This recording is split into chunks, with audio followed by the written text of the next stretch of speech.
অনেক দিন পরে এমন একটা রবিবার পেলাম যেই রবিবারে আমাকে রান্নাঘরে গিয়ে হাত পুড়িয়ে মুখ পুড়িয়ে রান্না করতে হবে। আজকে আছে পিসি শাশুড়ির বাড়ির নিমন্ত্রণ, তো তার জন্য স্নান করে শ্যাম্পু ট্যাম্পু করে লাল রঙের একটা সুতির জামা পরে নিয়েছি।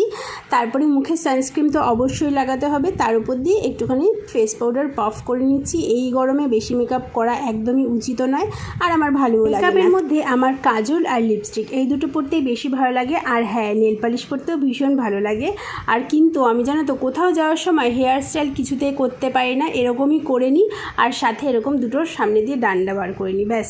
তারপরে হালকা করে লিপস্টিক পরলাম, যেহেতু লাল রঙেরই লিপস্টিক তাই হালকা করে পরলাম। আর একটা ছোট্ট টিপ, এরপরে পরবো আমার ফেভারিট একটা কানের দুল। ফেভারিট এই কারণেই বললাম কারণ এই কানের দুলটা আমাকে আমার বর বিয়ের আগে দিয়েছিল, মানে কানের দুলটার বয়স আজ থেকে মনে হয় 10 বছর হয়ে গেছে।